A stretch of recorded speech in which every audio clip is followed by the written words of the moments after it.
La Chine vient de dévoiler une unité robotique autonome composée de chiens robots, de drones, d'armes laser et de bateaux sans pilote. L'Europe soumet des robots militaires à l'un des tests les plus difficiles du monde réel. Bezos crée un mastodonte de l'industrie de l'IA à 100 milliards de dollars. Amazon se prépare à un avenir rempli de robots. BMW teste déjà de nouveaux humanoïdes pour le travail en usine. Zuckerberg souhaite créer une super intelligence centrée sur votre vie. Musk pousse une gigantesque forteresse de puces, 50 000 robots Optimus et peut-être une production de masse via Shanghai, et les humanoïdes de Unitree apprennent maintenant le tennis, poursuivent dans des sangliers et sprintent à une vitesse proche des records humains. Tout cela se passe en ce moment, alors parlons-en. Très bien, commençons par la Chine. La Chine vient de présenter officiellement sa vision de l'avenir de la guerre terrestre, et il s'agit d'une meute autonome de chiens robots et de drones qui réfléchit et chasse comme un seul organisme. La révélation est venue d'un nouveau documentaire de CCTV, où l'APL a présenté sa feuille de route, allant des plateformes de soutien aux soldats jusqu'aux unités de combat urbains entièrement autonomes. Le concept clé est que la meute n'est pas simplement un groupe de robots. C'est un réseau distribué avec un cerveau numérique partagé, et chaque machine a un rôle spécifique. Shadow est l'éclaireur, chargé d'assurer la connaissance de la situation en temps réel. Polar est le gros porteur, s'occupant de la logistique et des munitions. Et puis il y a Bloody, l'élément d'attaque, un chien robot qui est en fait un arsenal ambulant, équipé d'un fusil automatique, d'un lance-grenade et de mini-roquettes. La nouvelle génération est plus rapide et plus résistante. Ils atteignent environ 15 km/h et transportent jusqu'à 25 kg de charge utile. Les articulations sont assez flexibles pour franchir les décombres et les escaliers en environnement urbain, et le système de contrôle est très simple. Un seul soldat peut contrôler toute la meute à l'aide de commandes vocales, d'un joystick monté sur son fusil, ou même de gestes via un gant tactique. La partie la plus étonnante est un système appelé ATLS.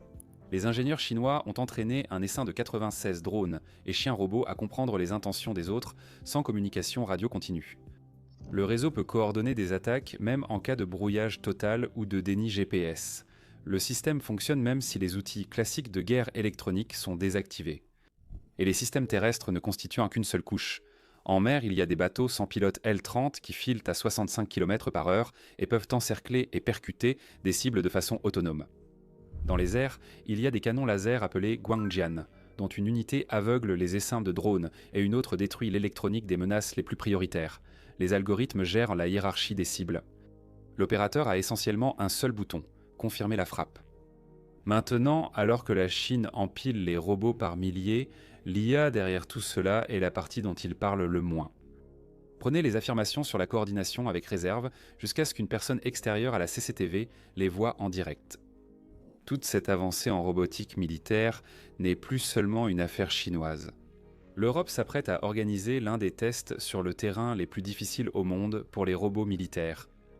Près de 20 équipes internationales rejoignent la zone d'entraînement de Thun de l'armée suisse pour LROB 2026 où des véhicules terrestres sans pilote et des drones seront mis à l'épreuve dans des missions de reconnaissance, de transport et de recherche et sauvetage sur un terrain naturel difficile. C'est important car présenter un robot sur un parcours de démonstration bien préparé fait une grande différence. C'est différent de le lâcher dans la boue, sur un terrain difficile, dans des conditions imprévisibles et sous la pression d'une mission réelle. Aucun intérieur urbain propre ni environnement mis en scène, seulement un terrain ouvert et des tâches militaires. C'est là que la mobilité, la détection, l'autonomie et la fiabilité sont toutes mises à l'épreuve très rapidement. Donc tandis que la Chine exhibe le futur sous la forme d'un réseau de combat robotique coordonné, l'Europe construit essentiellement un test de résistance publique pour cette même tendance générale. Le fil conducteur est évident. La robotique militaire passe de la théorie à des environnements où l'échec a réellement des conséquences. Passons maintenant à ce qui semble être le début d'une nouvelle tendance, les agents d'IA commençant à piloter directement des robots humanoïdes. Une entreprise appelée Humanoid a mené une expérience où une IA basée sur le cloud, la plateforme SAP, contrôlait un humanoïde à roues appelé HMD, un alpha, via la couche d'agent Duel. Le robot a reçu des tâches commerciales de haut niveau et les a exécutées de manière autonome dans un entrepôt réel et désordonné.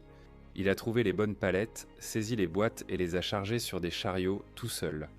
L'idée est que les logiciels d'IA d'entreprise iront au-delà des tâches comme les achats et la planification. Il fera aussi fonctionner des robots physiques. Dans l'entreprise du futur, votre société aura un cerveau numérique et des mains opérationnelles pour l'accompagner. En parlant de ce futur, Jeff Bezos mise énormément dessus. Il lance un fonds d'investissement de 100 milliards de dollars destiné à racheter des entreprises industrielles dans l'aérospatiale, la fabrication de puces et la défense, et à les reconstruire autour de l'IA. L'IA automatise la création de contenu, la recherche et des flux de travail entiers, mais beaucoup investissent encore manuellement. Ils surveillent l'actualité, suivent les tendances et décident rapidement. Et cela aide à expliquer pourquoi des études montrent que 66% des investisseurs regrettent au moins une décision d'investissement.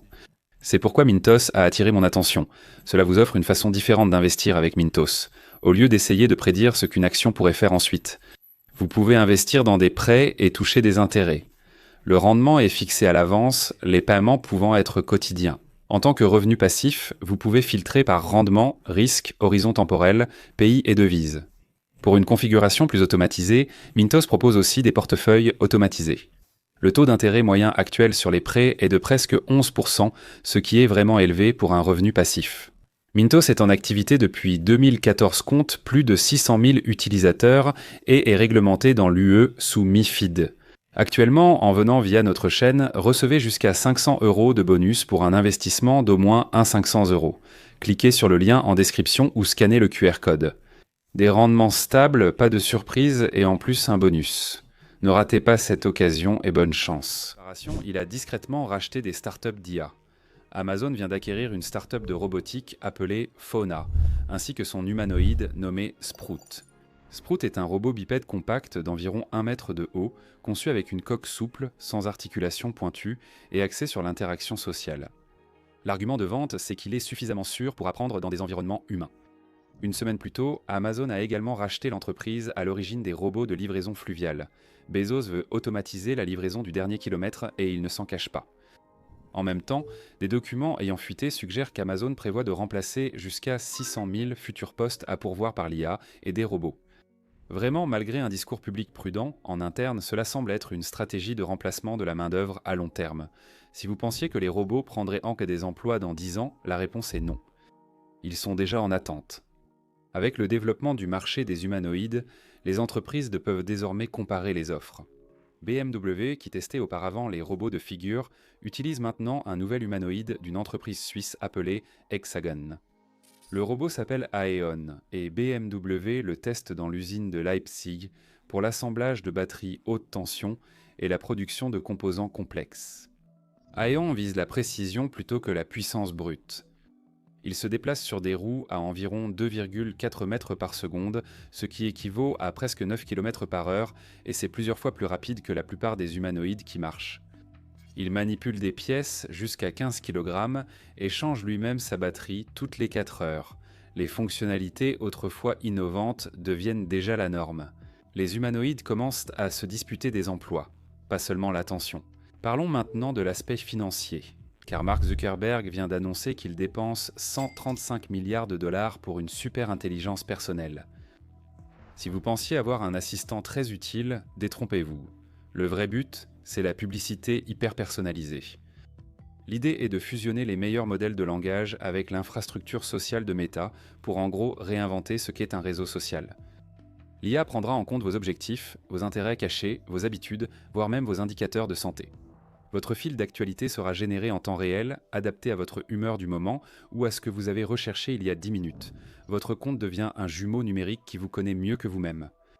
Pour que vous ne détourniez jamais les yeux, l'interface passe de l'écran du téléphone aux lunettes intelligentes. Qu'en pensez-vous? Confort absolu ou fin de la vie privée? Dites-le en commentaire.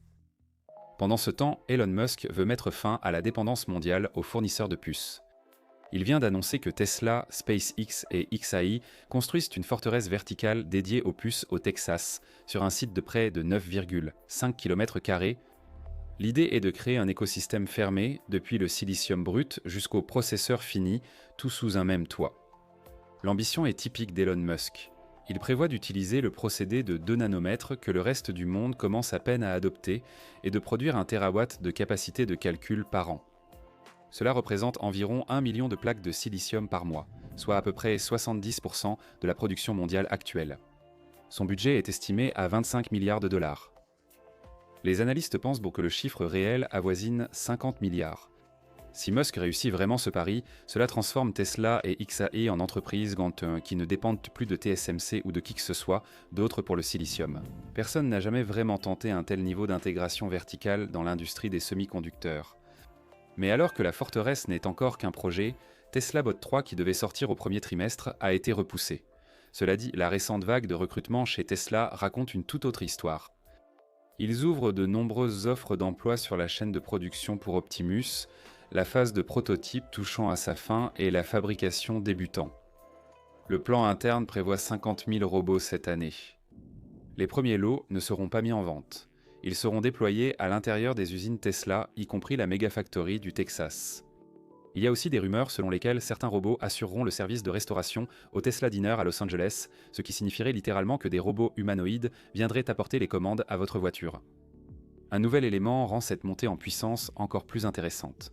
La direction de Tesla en Chine suggère que la Gigafactory de Shanghai pourrait devenir un acteur clé dans la production de masse de robots humanoïdes. C'est essentiel car le principal défi de cette industrie n'est pas de créer un humanoïde fonctionnel une fois, mais d'en produire beaucoup de façon fiable et économique. C'est là que Shanghai devient important. L'usine a déjà produit environ 851 000 véhicules en 2025, et c'est l'un des centres de production les plus efficaces de Tesla dans le monde entier. Ainsi, quand les cadres évoquent que l'usine pourrait produire de nouveaux produits, dont des robots, ce n'est pas anodin. Cela ressemble beaucoup plus à Tesla qui regarde sa base de production la plus solide et se demande à quelle vitesse elle peut la transformer en moteur pour Optimus. Cela reflète aussi le changement global dans l'entreprise. Musk essaie de faire en sorte que les investisseurs se préoccupent moins des voitures et davantage de l'autonomie, de la robotique et de l'IA. Si Shanghai commence réellement à assumer des responsabilités dans la production de robots, ce serait l'un des signes les plus clairs à ce jour que Tesla est sérieuse dans sa volonté de passer d'une entreprise automobile avec des démonstrations de robots à une entreprise cherchant à produire en masse des humanoïdes à l'échelle industrielle. L'autre élément, c'est Digital Optimus, un agent logiciel de Tesla et XAI capable de piloter un robot en temps réel. La configuration est presque élégante. Grok agit comme le cerveau stratégique. La puce IA 4 qui coûte environ 650 $, gère les réflexes rapides de la même manière que l'intuition fonctionne chez les humains. Le système lit les 5 dernières secondes de la vidéo de l'écran, puis réalise des tâches bureautiques comme un employé. Elon Musk affirme que cette combinaison permettra à Digital Optimus de s'étendre à l'ensemble des entreprises. Le projet porte un surnom qui est une pique évidente envers Microsoft, MacroWard. Abordons une avancée majeure dans la formation des robots.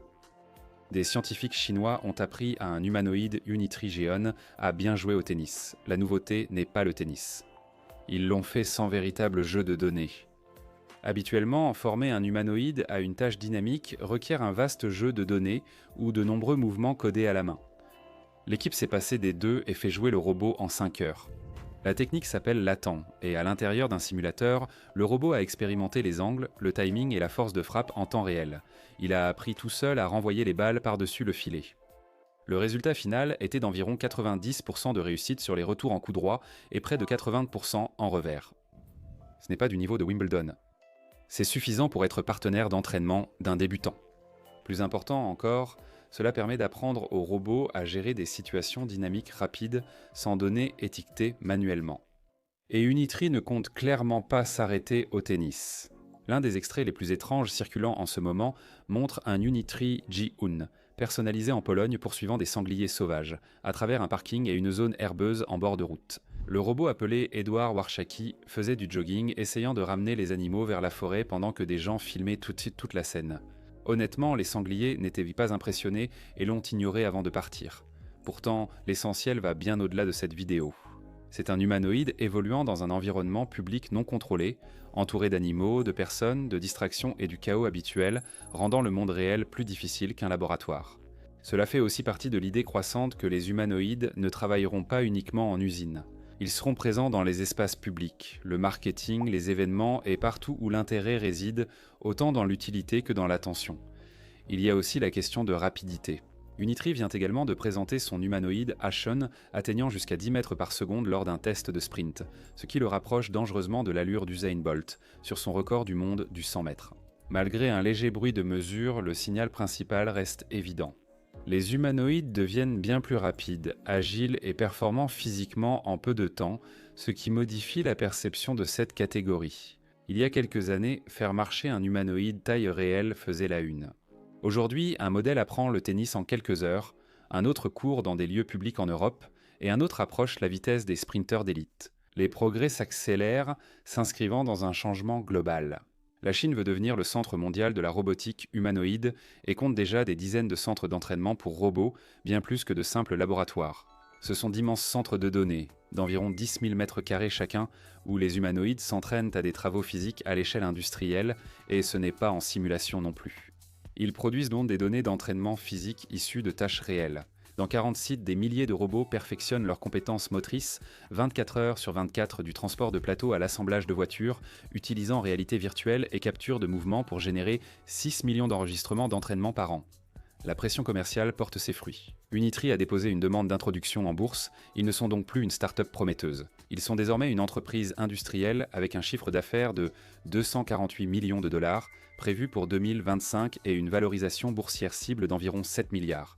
Cela montre encore que ce secteur devient une vraie activité économique. Une entreprise de drones appelée Lucid Drone Tech vient d'atteindre 75 millions de dollars de bénéfices en louant des robots et des drones selon un modèle d'abonnement. Les entreprises de nettoyage s'inscrivent, et les drones réalisent des tâches auparavant impossibles pour ces équipes, dépassant le simple lavage de gratte-ciel. Ils peuvent peindre des façades, sceller des joints et nettoyer les trottoirs avec des unités spécialisées. En 2025, l'entreprise a réalisé plus de bénéfices qu'elle n'en avait gagné au total au cours des 7 années précédentes et a fait passer sa flotte de 100 à 1000 unités. Ce n'est pas du futurisme. C'est une entreprise qui génère déjà de l'argent. Ensuite, il y a Boston Dynamics, ou plus précisément l'AIA Institute, qui en est issu. Ils ont pris un robot à 2 roues et ont poussé ses capacités physiques aussi loin que possible. Le résultat, c'est Roadrunner, une machine de 15 kg qui alterne entre différents modes de locomotion selon la tâche. Ses jambes, totalement symétriques et pliables dans les deux sens, peuvent donc s'aligner si besoin. Comme souvent chez Boston Dynamics, l'équilibre est impressionnant. Dans un registre plus léger, Deep Robotics vient de présenter un cheval robot qui est en fait une interprétation créative du concept de robot compagnon. Il est mignon, un peu étrange, et franchement, il devrait déjà faire la version adulte. Qui veut en monter un pour aller à l'épicerie? Aussi, si vous voulez plus de contenu sur la science, l'espace et la technologie avancée, nous avons lancé une chaîne séparée pour ça. Les liens sont dans la description. Allez jeter un œil. Bref, c'est tout pour cette fois. Dites-moi dans les commentaires quelle histoire vous a le plus surpris. Laissez un like si vous avez appris quelque chose. Et si vous aimez ce genre d'analyse, pensez à vous abonner. Merci d'avoir regardé et on se retrouve à la prochaine.